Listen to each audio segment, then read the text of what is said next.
because of that. Okay, so that goes on to the next question. Vic, do you want to hit that? Do you have a 20-second pop on that one? Well, what happened next was that the board said, boy, maybe we better authorize using poison gas on wolves in dens. Did they authorize that? Yep. Okay, enough said on that. For Mr. Bell, what is the value of a live wolf? There's tremendous value to a live wolf, particularly one in Denali Park, because the problem with wolves are very secretive animals. I've lived in Alaska for 41 years. I've seen 2 wolves in the wild. Well, you may have something to do with that, sir. Well,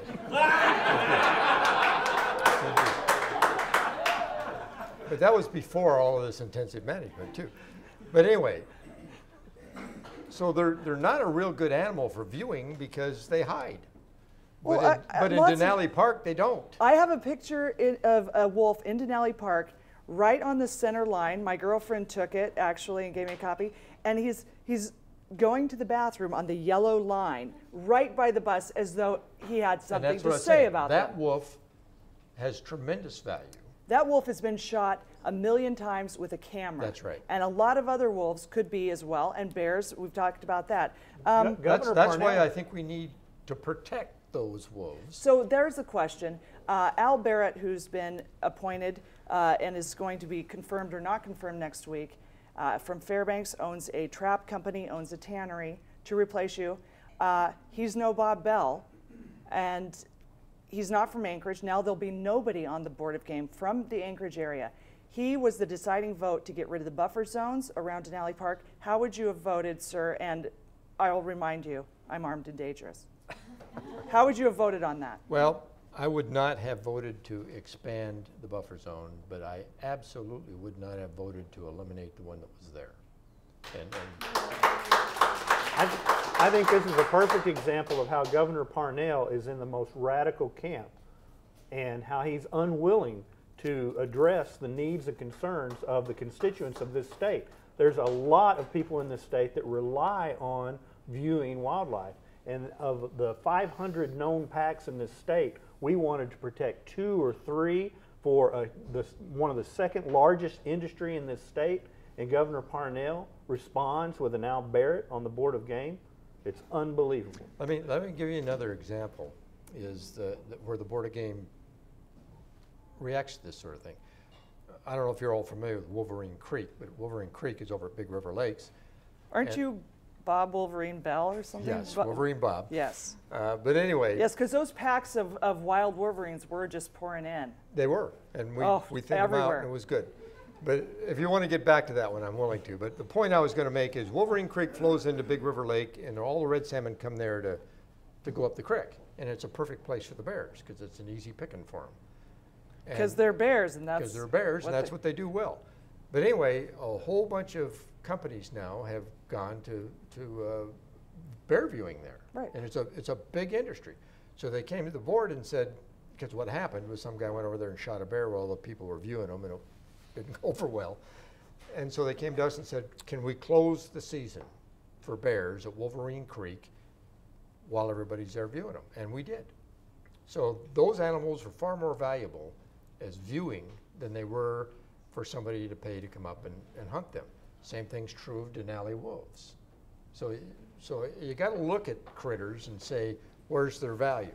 Some of them, their value is steaks, and some of them, their value is viewing. And the Board of Game has to react to that, and I think they do. I think they do too. I just think they do poorly. Well, I mean, really. Someone said, how do we get the members of the Board of Game replaced? You have to get a new governor. It's that simple.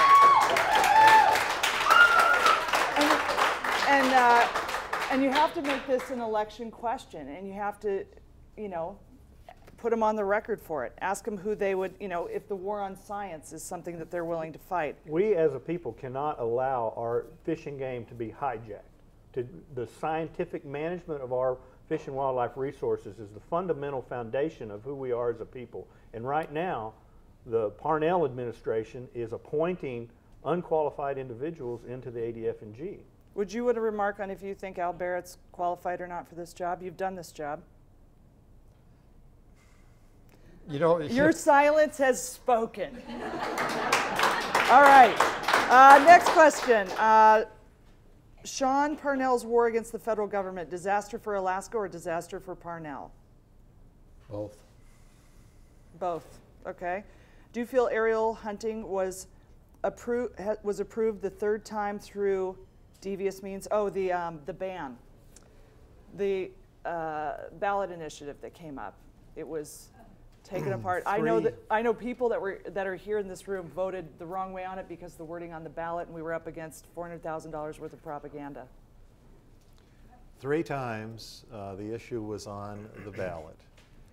When I talked to some of my neighbors in 2008, and they're just ordinary people, you know, they're not involved in wildlife issues, and I asked them if they were going to vote for banning aerial shooting.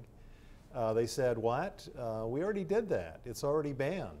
You know, they didn't quite understand, and logically so, that the 1996 and the 2000 initiatives had been stricken by the legislature. They didn't understand that, and so the $400,000 appropriation, which produced advertising materials against passage of the initiative, I guess, paid off in the long run, and so I think that was kind of a landmark event to me when that initiative failed, and it failed through a vigorous advertising campaign. I think the folks that were against that spent about 4 times as much money as the sponsors did, and it worked.